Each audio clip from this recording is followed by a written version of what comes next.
Good morning, everyone. Thank you for joining us today. My name is Sarah DeVasher Wisdom, and I'm the President and CEO of Greater Louisville, Inc. I know we have a couple more people who are joining as we speak. For time purposes, we are going to go ahead and get started.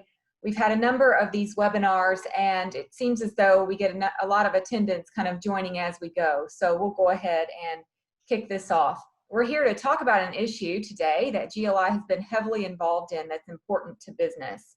The latest on the CARES Act and changes to the PPP loan program that make it more flexible for businesses recovering from COVID.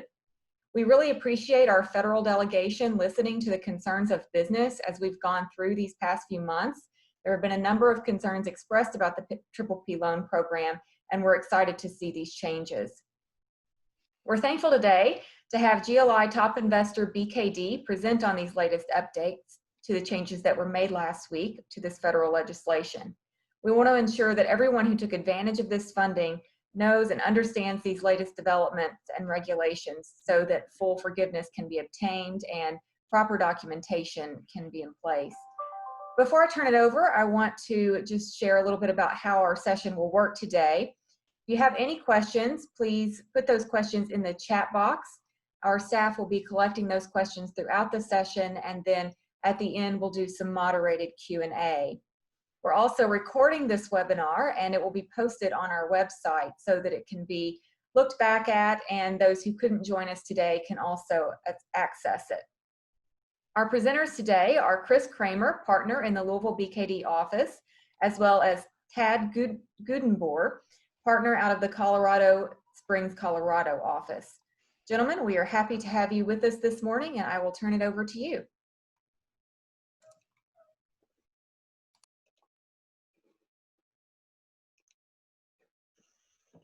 Thank you, Sarah.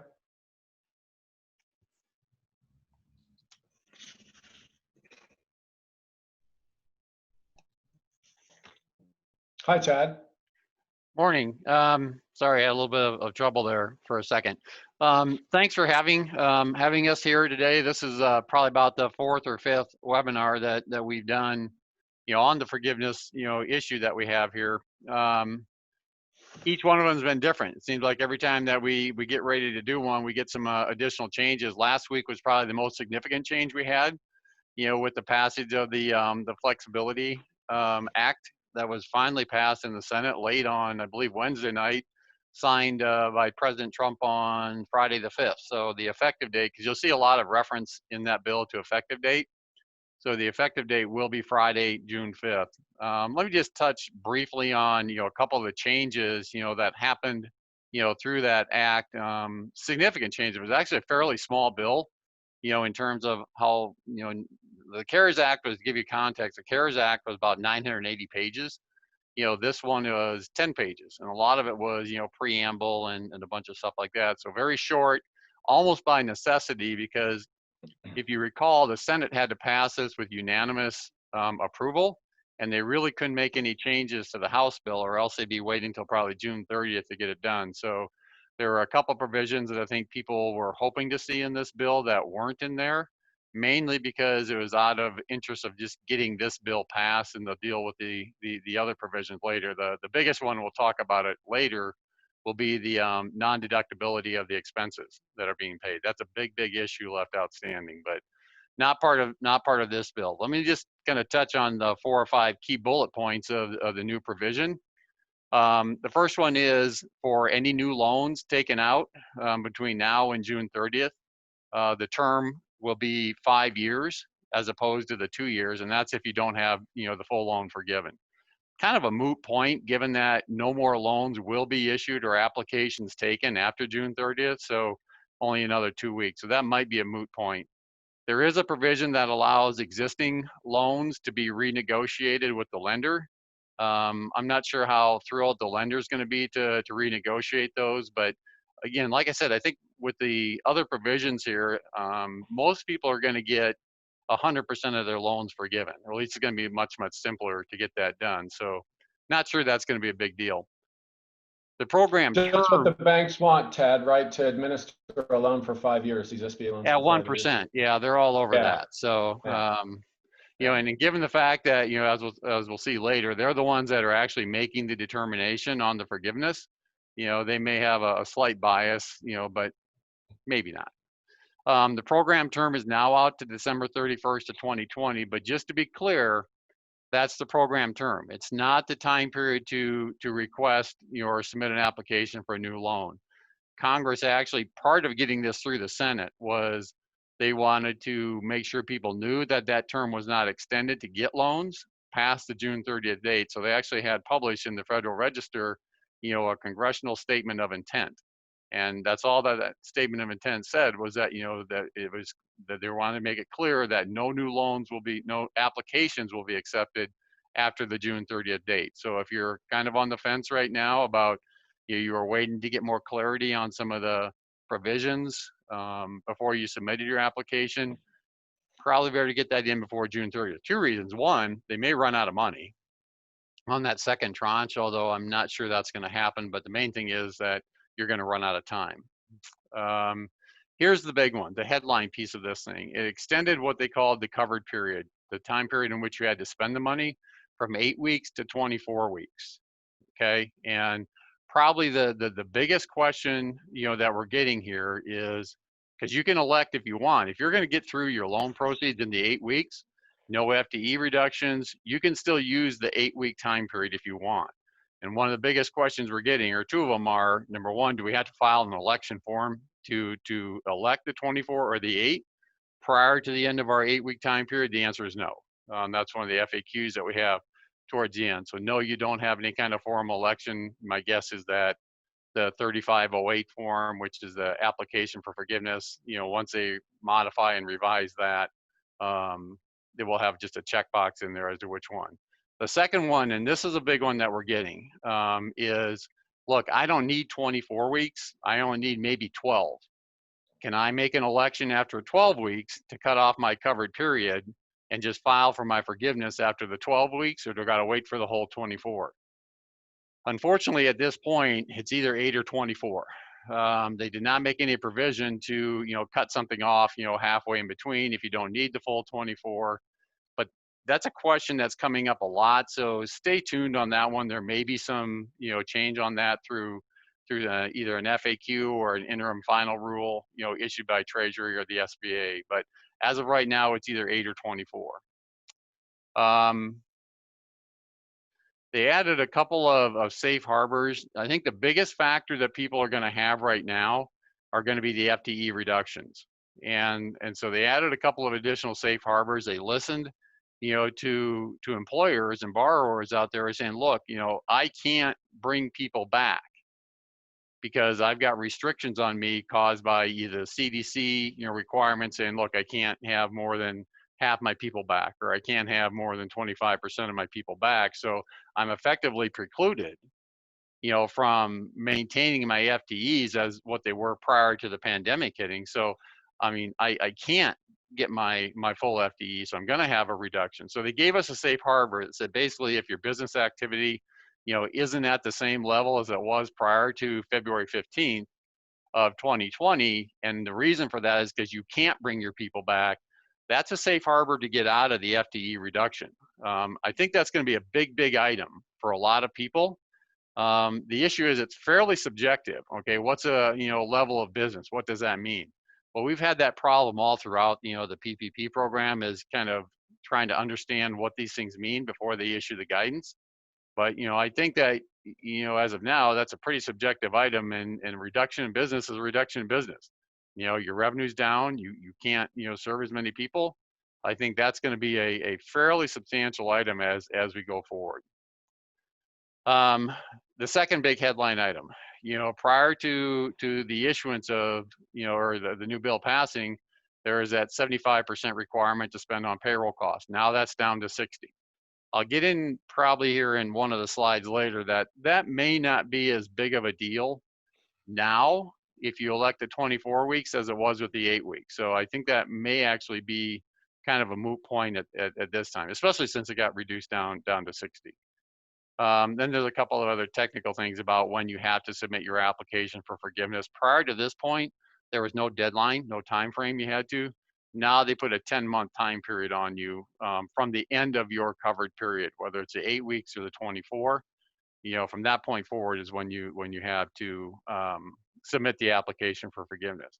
Hey, Tad, And on the new requirement from 75% to 60% spent on payroll costs, there yep. was a literal interpretation of the statute that indicated that will be a cliff where you'd either, if you didn't make the 60%, it was an all or nothing on forgiveness. What are Yeah. your thoughts on that?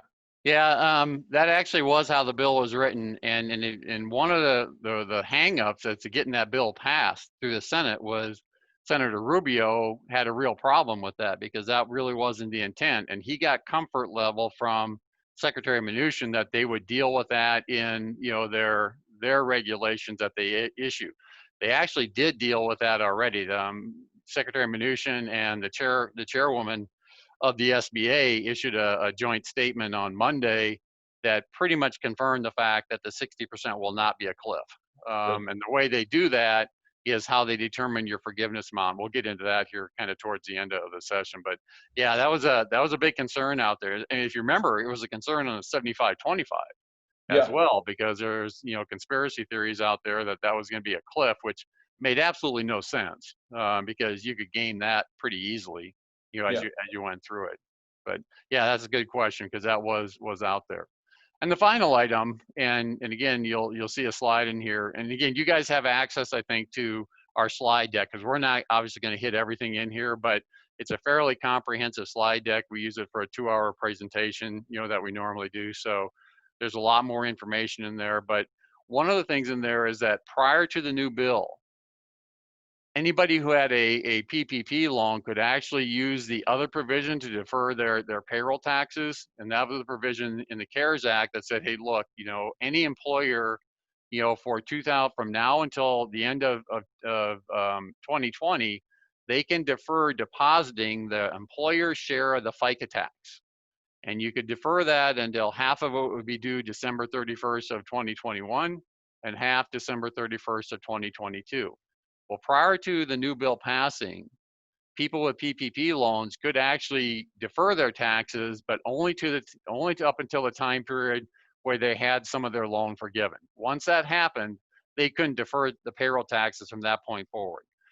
The bill or the bill that passed last week took that restriction off. So if you have a PPP loan, you can do the full deferral of your payroll taxes up through the end of December of this year. So I have my views on that. I don't like that provision. I don't like to defer payroll taxes. I've been at this thing for almost 40 years now, and payroll taxes are one thing that you generally don't mess around with. And I know that this is something that you're given a pass on, but if you get 2 years from now and you can't make those payroll tax deposits, I'm not sure what's going to happen at that point. So I'm not a big fan. I have clients that agree with you, Tad, that aren't availing themselves of that. And I think it's the employer 6.2%, isn't it, that you can defer? Yep, just the employer piece of it, correct. So, yeah. Okay, so with that, I'm going to kind of turn it over to Chris, and he's going to kind of walk forward a little bit about where we're at right now and some of the things that we're going to talk about. Then I'm going to get into probably 2 provisions here that I think are going to be really important as we go forward. Okay, one I'm going to piggyback a little bit off of Chris is the paid and incurred concept, which that thing has been dogging us for since day one. We have some pretty favorable rulings on that, and the other thing I'm going to get into is the FTE, because I think that's going to be a really big part of people's calculation of their forgiveness amount as we go forward. So Chris, I'll turn it to you. Terrific. Thank you, Tad. Just a qualifier, Tad and I are I got to put my glasses on here, Tad, so I can see my notes. When I became a tax accountant, the first thing to go was my eyesight, and the next thing to go was my personality. Some might argue the order there, but Tad and I are tax CPAs. We apply tax law to transactions. We like to refer to statutes, regulations, rulings, case law. In this environment with the PPP, I think the analogy Tad used was they're building the plane while it's flying. We've been in a world over the past few weeks, the same world you're in, where there's trickling guidance, there's incomplete information, there are answers to specific questions that we don't have. So what we're trying to do through all of this is take the guidance that we have. Tad made mention of it in his introductory commentary. Take the guidance that we have, the intent of the statute, and come up with the best answers that we can while we're building this plane and it's in the air. This timeline illustrates the amount of trickling information that's come out since the CARES Act passed in March 27th. Guys like Tad and me, we were literally checking Treasury and SBA's website every couple of hours every day to see if there's a new FAQ that's been released or new information that can help our clients. It's challenging when you're in your covered period, you've got your loan, you're trying to do planning for forgiveness, and there's incomplete information. We'll spend just a short amount of time talking about certification. There was some drama here. When you made your loan application, you had to make the following certification.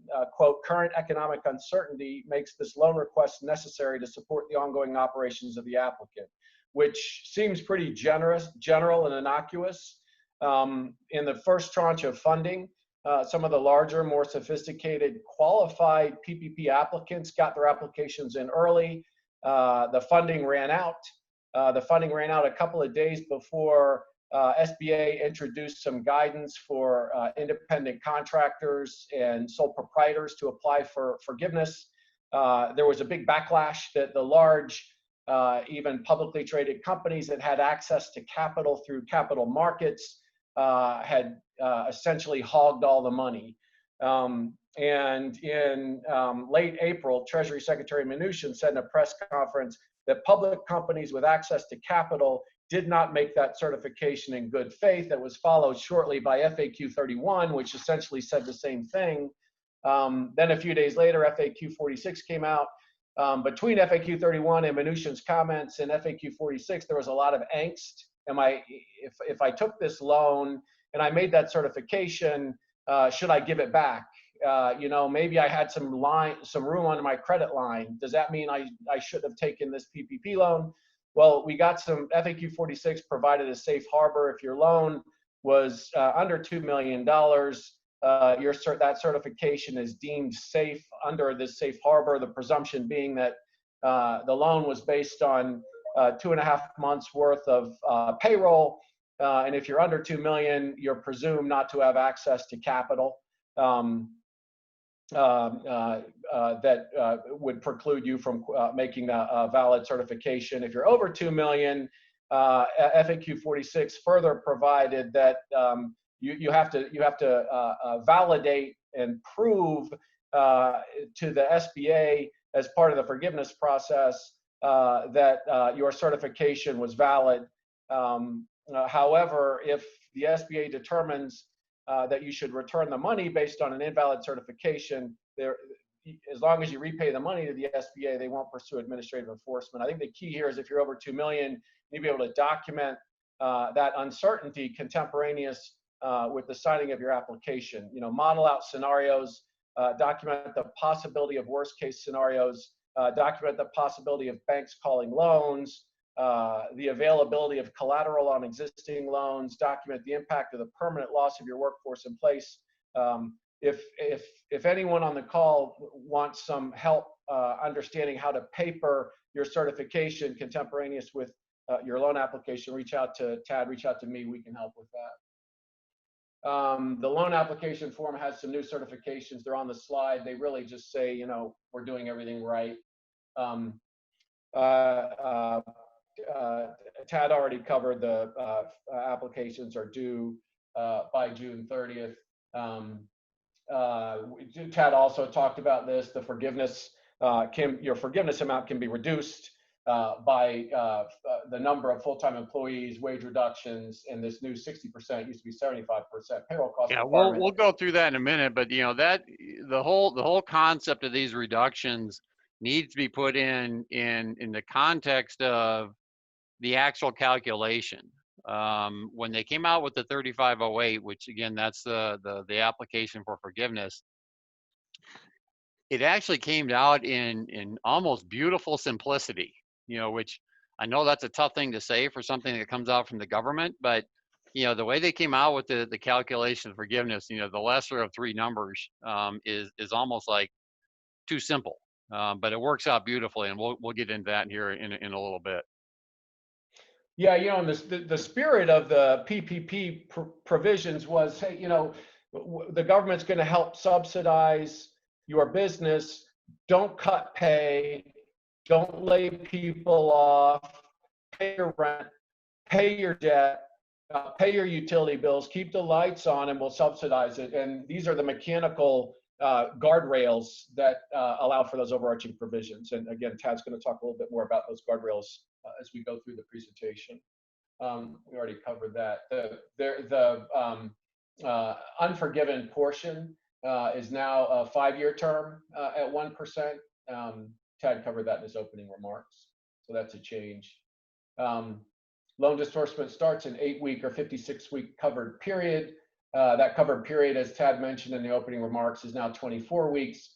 This is really, really good news. If your loan was based on 10 weeks of payroll, now you've got 24 weeks to spend it. It greatly enhances the possibility that you're going to reach full forgiveness. Well, let me jump in on one thing here, and this is probably maybe kind of stating the obvious, but I have to tell you that I've talked with a lot of clients, and a lot of people have called us asking questions, and like the calculation of the covered period, people are doing that not correct, and they're off by 1 day, and that 1 day can really hurt you.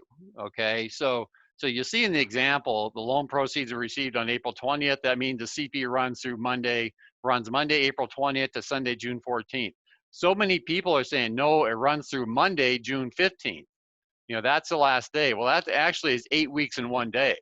So be sure that when you do your covered period, okay, that it ends on the day of the week prior to the day that you actually got the money. Okay, it's again, that's the end of the week. When you go to the next day, like if it would have been Monday, June 15th, you've gone 1 day too long. Yep. And if you try to make a bunch of payments on that date, they won't count. So be really, really careful of that. I found that a number of people are just assuming that it's goes from the same weekday to the same weekday. Good comment. Thank you, Tad. Yeah, especially if you're trying to do some sort of supplemental payroll at the end. There's the application provided for a new alternative covered period. It's available only for weekly or bi-weekly payroll. Tad, I think you had indicated to me that you had a theory on why just weekly or bi-weekly. It had to do with fitting neatly into an 8 or 24 week initially I was trying to figure out why they wouldn't let semi or the 15th and 30th payrolls qualify, because the reason for the alternative covered period for the payroll is administrative convenience. They wanted to line up the 8 weeks exactly with your payroll. And if you have a weekly or bi-weekly, which bi-weekly means every 2 weeks, you can actually hit 8 weeks exactly. If you have a semi-monthly payroll, okay, it's not exactly 8 weeks. So that's why they just actually only let you do it with bi-weekly or weekly payroll. Took me a while to figure that one out. Yeah, it makes perfect sense. The alternative cover period, I think, is really intended to make it easier to calculate the payroll component by conforming, just for payroll purposes, your covered period with your paydays. It eliminates the administrative requirement of prorating your payroll between your paydays and the covered periods. It's important to note that the alternative cover period does not apply for non-payroll costs, rent, utilities, and interest. And if you do elect it, you must use the same alternative period for your FTE counts, as well as the salary and wage reduction counts.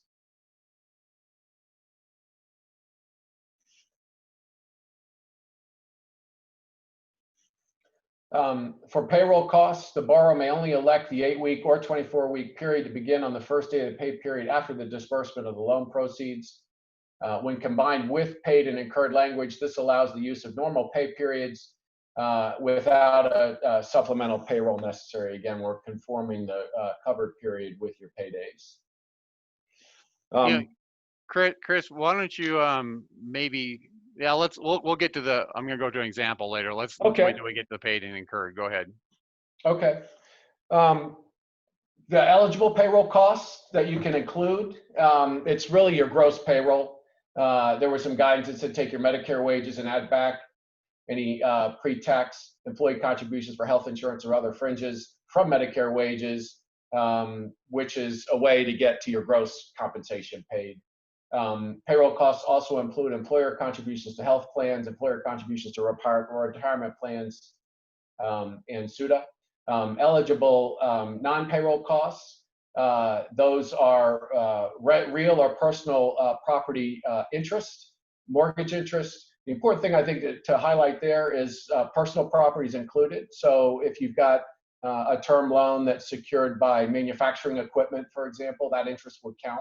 It doesn't have to be secured by real property. Real or personal property rents, again, the important thing to pick up there is it's not just rent on your building, but if you have equipment rental or other rentals, they may qualify. And then your utilities, which is electricity, gas, water, transportation, telephone, or internet access. You can't stuff non-payroll costs into your covered period by signing a new loan or instituting a new loan. The governing documents that for the underlying non-payroll costs, the lease, the loan, the service start date must be prior to 2/15/20. You have to continue to live the terms of those pre-existing governing documents. You can use interest expense that's not considered real or personal property mortgage interest. You can use PPP money for that interest expense. It's just not eligible for forgiveness. So we want to talk a little bit about paid and incurred, Tad.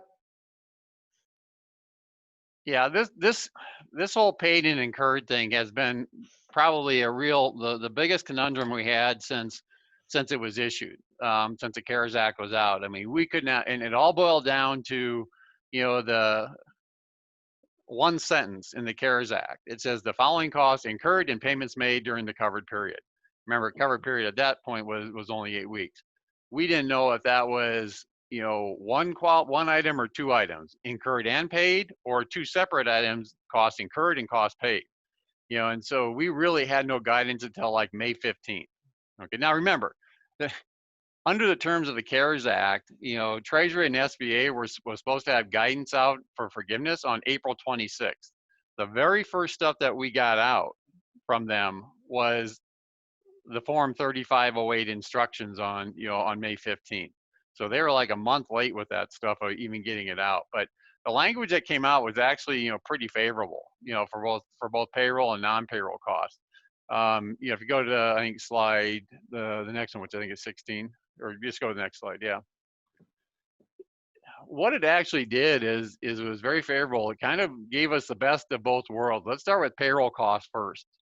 What they said is that you can include any payroll costs that are paid and incurred during your covered period. And I'm going to use covered period, now it means either 8 weeks or 24, whichever you elect. So I'm not going to keep saying 8 and 24. But it's either paid and incurred. So let's say, for example, that you go down, and Chris, slip to slide 17. This is a pretty good. Nope, back one. Nope, sorry. You want that table? There you go.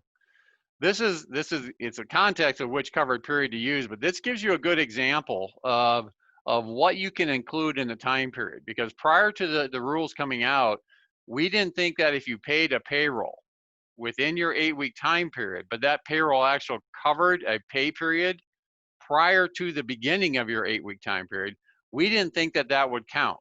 They did a 180 on us with that, and it actually does count.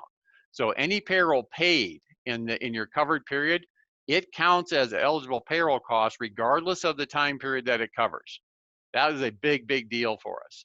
Okay, so and it gets even better because they say the last pay period that is within your covered period.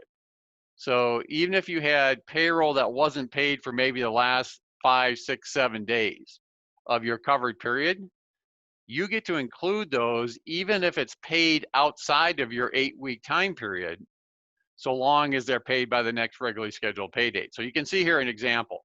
This actually is to see whether the covered period is better than the alternative, payroll covered period, which And you that's all really, driven, Tad, just by the timing of your beginning of your covered period and your first payroll, right? And so yep, you should really run it both ways because you can get a different result. right. And this is what it shows. So they say that you got your loan proceeds on April 20th. Okay, so that's the start of your covered period. Okay, but you have a biweekly payroll and it's paid every other Monday. Okay, so under the alternative payroll covered period rules, that period starts on the first day of the first pay period that starts within your covered period. So in this example, it starts on April 26th. Okay, because that's the first day of your first payroll within that time period. And you can see in here as you go through there, you can actually get up to 5 weeks of payroll. I'm sorry, up to 10 weeks of payroll, depending upon how your paydays fall in relation to the date that you got the loan money. So if you're going through, right, and the key point, I'm not going to go through all the details here because we're going to run short of time, but the key point I want to make here is that a lot of people want to try to get through their loan proceeds in the 8-week time period and not go through the 24 for any number of reasons. Go through this calculation because I've been finding in well over half of the time that people are understating what their actual payroll costs are within the 8 weeks.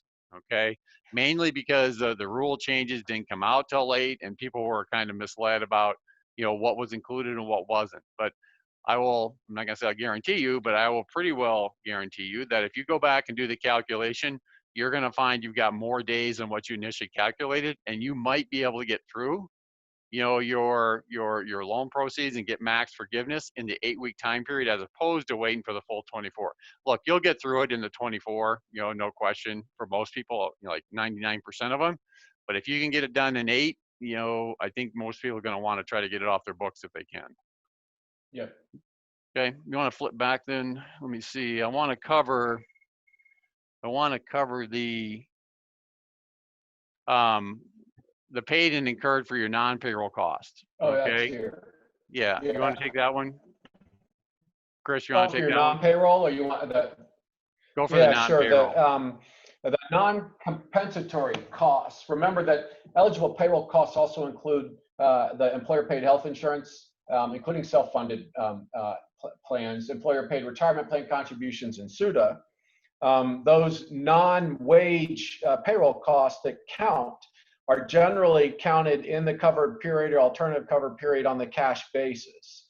This includes the group medical retirement plans and SUTA. This means that the non-compensatory portion of the forgivable payroll costs can potentially be prepaid, which would allow you to increase the amount of payroll costs, forgivable payroll costs into your covered period.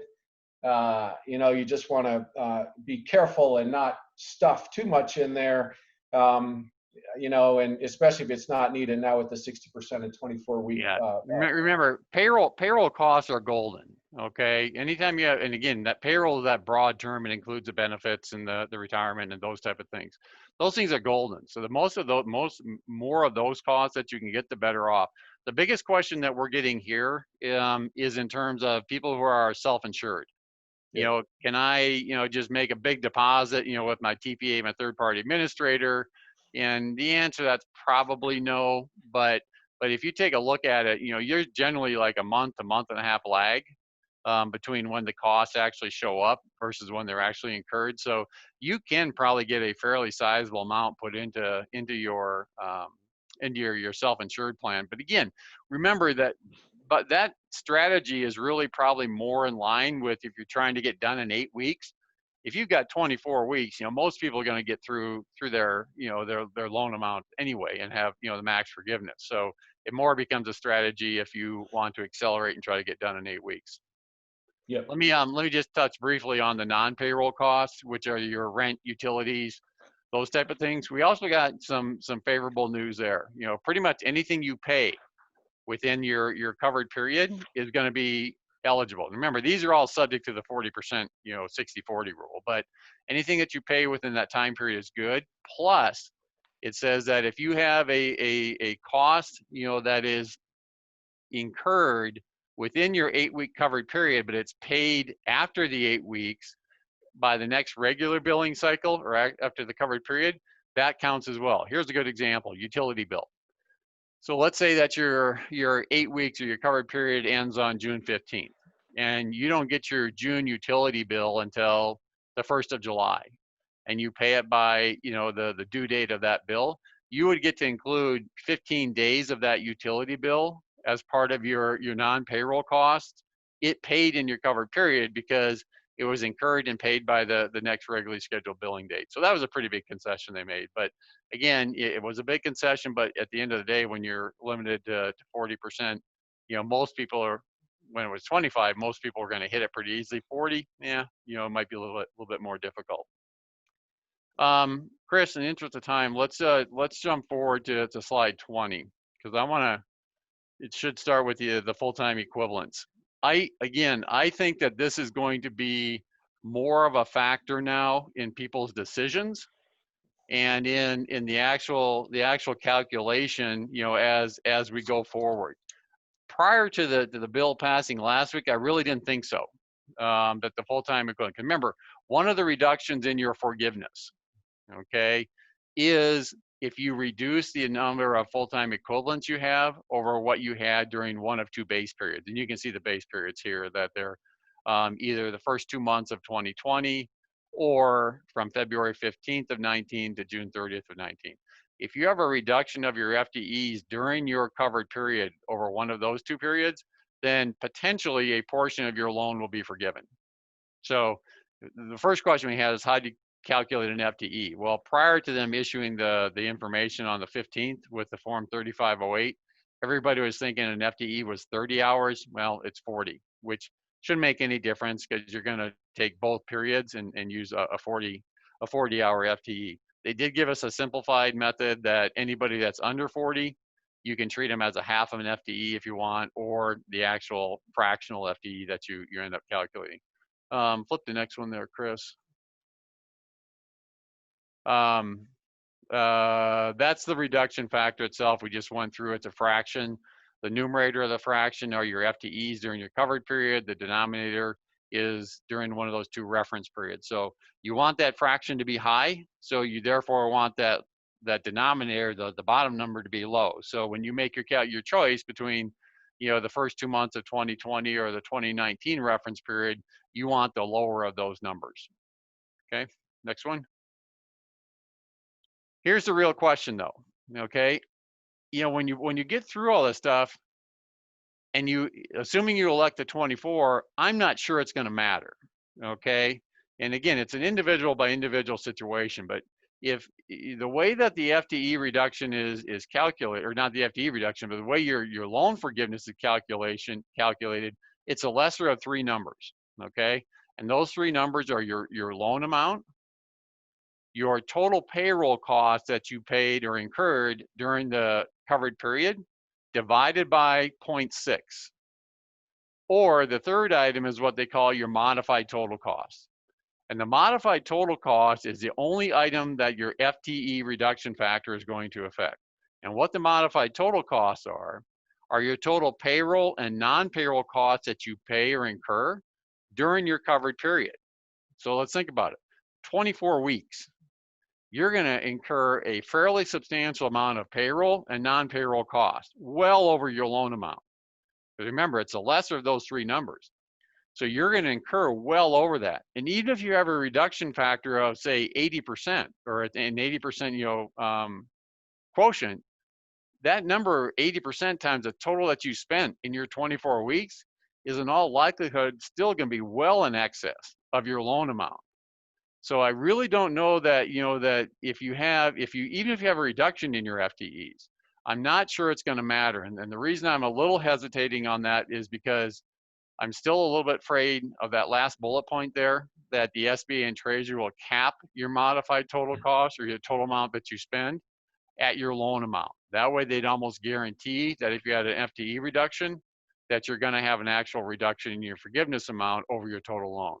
I don't know that they're going to do that, but I just have this kind of like they may look at that, feeling in my stomach about it. So Yeah, it feels like something that maybe wasn't initially contemplated, and then you start thinking about it, and yeah, yeah. that might be something that comes out in some Yeah, subsequent so guidance. let me just give you a quick example. So let's say that your loan amount was $1 million, okay? And that, let's say that during your 24-week covered period, okay, that you spent, again, remember your loan amount is based upon 2.5 months of payroll, okay? They're actually giving you 6 months, okay, a little bit less than 6 months, of covered period. So, I mean, you're going to blow through, that you could have, your total spend during that time period for payroll and non-payroll. Let's say it's $4 million that you spent. And let's say that you took your FTEs down and that they're only 75%, of what they were during one of your reference periods. You're still Well, fully. 75% on 4 million is still 3 million, well in excess of what your loan amount was. And you can never have forgiveness of more than your loan amount. Yeah. So I'm not, like I said, I'm not real sure that the FTE thing is going to be a big factor going forward unless they actually turn around and change something. Even that, Comment, Tad. okay, even that. So let's say that it is a factor. So let's go skip to the safe harbors in there. I think it's probably a couple slides down. Keep going. Keep, keep, keep. There you go. We've got 3 safe harbors. So let's say that, okay, I had, my FTEs went down, for whatever reason, okay? Your first safe harbor to in other words, not have a reduction in your forgiveness amount because of your FTEs going down. Your first one is to restore those people back, to restore those FTEs back. And again, you would have to restore them back by December 31st. It used to be June 30th was when you had to restore your FTEs. So let's say during your covered period that your FTEs were 50, but during your reference period, they were 75. So you had a 25-person decline in your FTEs. You can restore that to get back up to 75 as long as you restore it by December 31st of 2020. That was another concession, I put that in quotation marks, that was made by the bill passed last week. That used to be you had to restore by June 30th, but there was kind of an outcry that says, look, we're not even open up yet, okay, June 30th. So there's no way I can meet this safe harbor, okay, because I'm not open. So they pushed that back to December 31st as somewhat of a concession. The problem with that is that if you're still trying to get through with your 8-week time period and you wanted to use that rehire exception that was June 30th, you can't anymore because that date's hard coded in there. So it's still December 31st. That's Ted, how safe does harbor. the Yeah. FTE calculation account for an employer who's trying to bring people back who won't come back, who perhaps want to? That's a good question because there's actually 4 exceptions. There's 4 situations where your FTEs during the covered period could be reduced, but they're not going to penalize you for it. One is what Chris just mentioned, is that if you let somebody go, but then you made them a bona fide written offer to come back, okay, and they refused, then you don't have to treat that person as having left. You can treat them at whatever level of FTE that they were historically. Now, there's one other thing that they added here is that you have to notify the state unemployment division or your state division of employment that they wouldn't come back. I see a problem with that, down the road where, you make that notification, they lose their unemployment. I can see a whole bunch of class action lawyers out there who may want to glom onto that. So that's not your best one, okay? There are 3 other situations. 1, you fire them for cause. 2, they leave voluntarily. Or 3, they request and receive a reduction in hours from what they normally would. In those 3 situations, you don't have to count their reduced FTE against you in determining what your FTEs were for the covered period. So you got four outs there. Good question. All right, next safe harbor. Next slide. There we go. The bill last week added 2 more safe harbors, and one they're both very subjective, but they're really good, for you. They basically say that if you can't rehire individuals who are employees on 21520, and you can't find similarly qualified employees for the unfilled positions on or before December 31st, then that's an out from any kind of FTE reduction that you would have. Okay. And again, you can see a couple of the examples where that might actually come into play. But go to the next one, 2B. This is the one that I think, and we talked about that a little bit earlier, is that, look, I can't get back to my FTE levels, okay, because there are restrictions about me bringing back people, and those restrictions were imposed by the CDC or by some other government agency. If I have those restrictions, okay, and I can't bring my people back, by December 31st of 2020, then I'm not going to get penalized on the amount of my debt forgiveness because I can't have my FTEs being the same as they were back in 2019. And I give you an example here, a manufacturing facility that they can open, but they can only, because of spacing requirements, they can only open with 50%. Another good example is a restaurant. You'll see that all over the place right now, that there are restrictions upon, how many people they can serve. Therefore, they don't need all their people back. That would be exactly what this exception's for. Okay, let's jump forward to the actual calculation, Chris, and I think that's going to be, keep going, well past that. There you go, back one. There you go. Here's a couple of examples, okay, of how your forgiveness is calculated. Remember that, earlier what we talked about, it's a lesser of three numbers. Once you go through all the sausage making and do your FTEs and all this other kind of stuff, how do I determine, at the end of the day, what number do I get forgiven? Okay, this gives you a kind of a good, encapsulated example of, two examples really. Okay, so the initial loan amount was $2 million.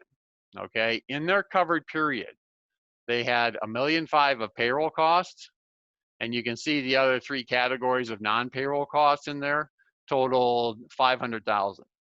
Okay, so they spent the full amount of their loan, $1.5 million in payroll and $500,000 in non-payroll. They've got a $50,000 reduction for the salary and hourly wage reduction, which we didn't go over that because I don't think that's really going to be a factor for a lot of people. So they got $1,950,000 of available for forgiveness, and they have an FTE reduction factor of 95%. In other words, that their FTEs during the covered period were only 95% of what they were in the base period. Okay, so again, that gets you all down to, you now calculate the lesser of the three numbers. Your modified total costs are going to be the 95% of the $1,950,000.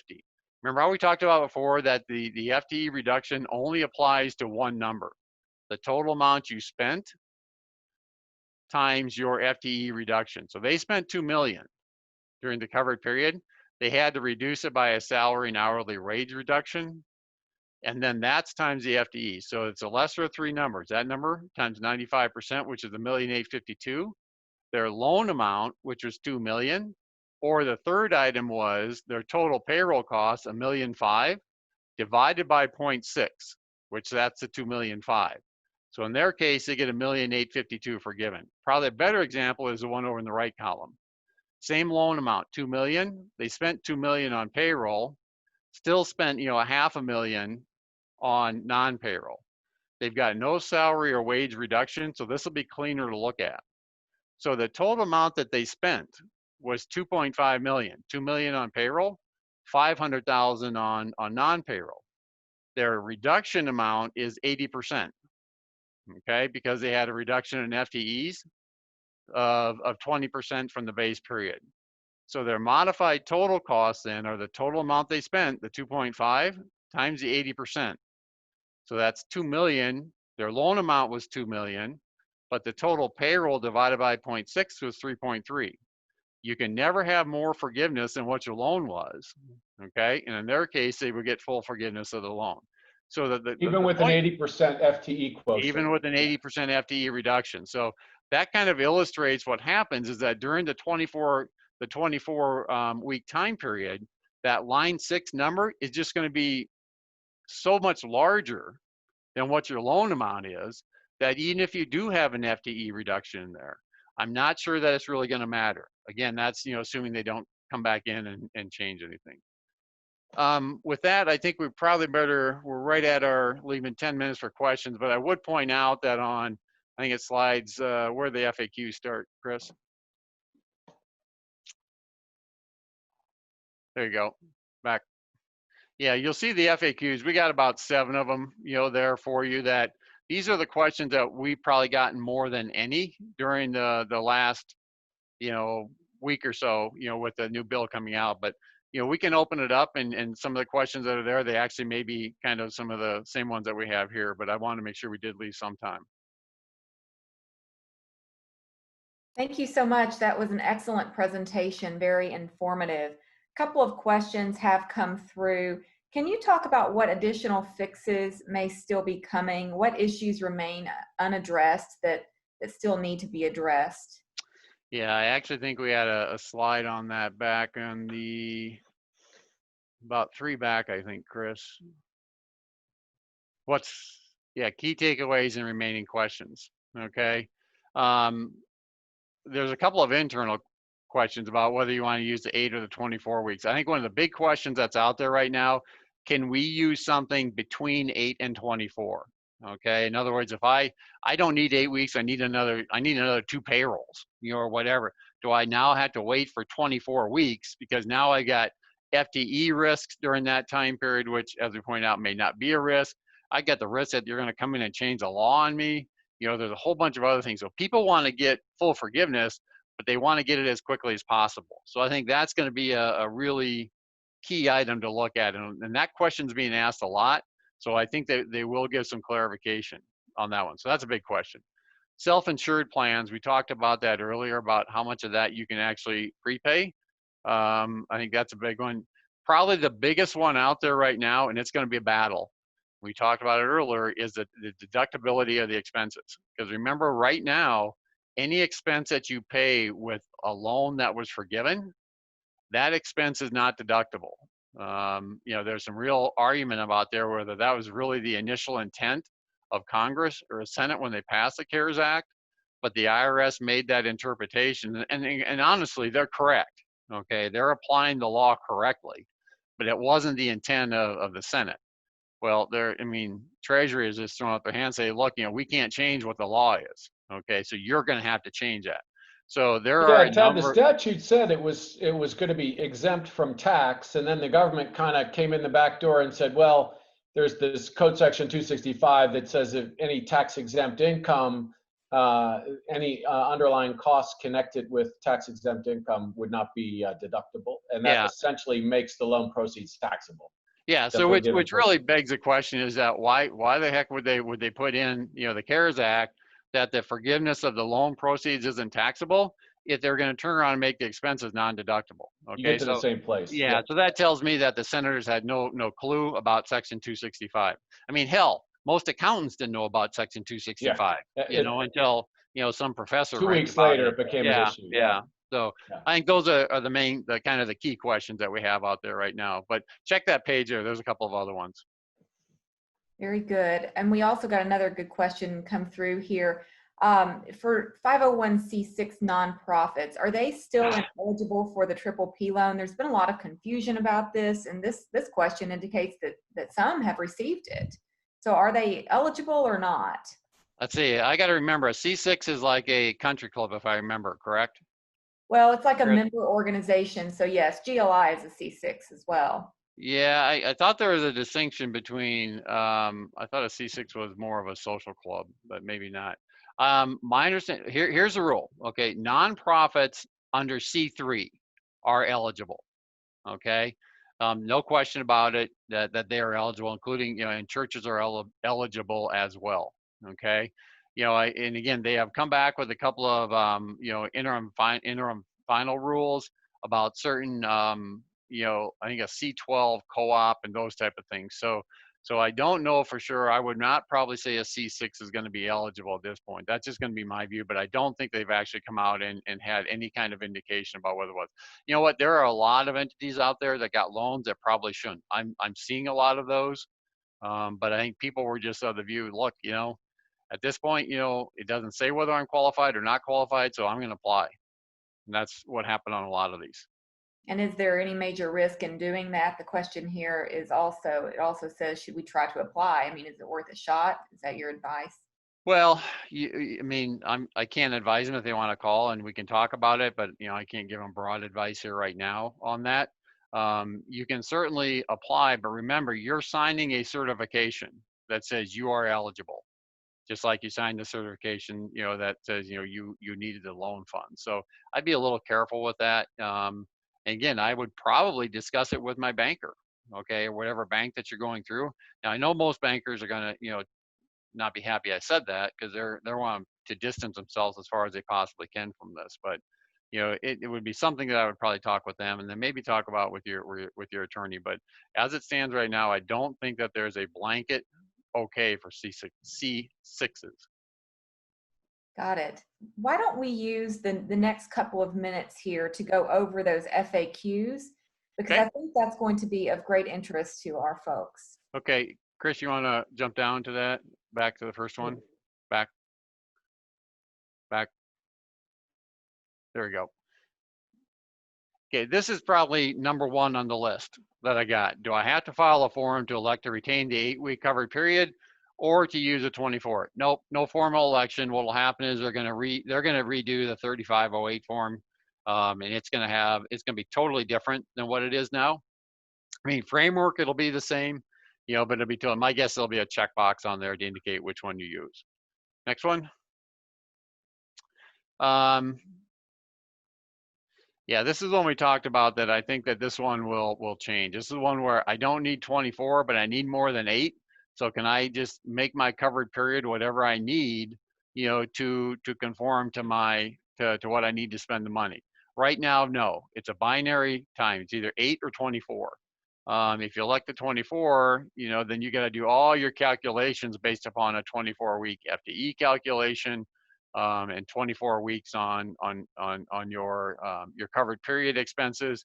So it really is it just extends the time period you got to do the calculations, which are, and I will tell you, the calculations for the 3508 are tedious, mechanical, time consuming.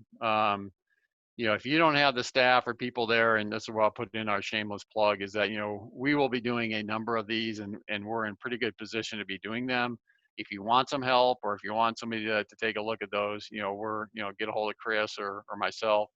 We're in a pretty good position. We've got a nice template that we're putting together, that we have put together. So this thing is tedious, and especially if you extend it to 24 weeks. So this one may change though. So let's kind of stay tuned on that one. But right now it's either 8 or 24.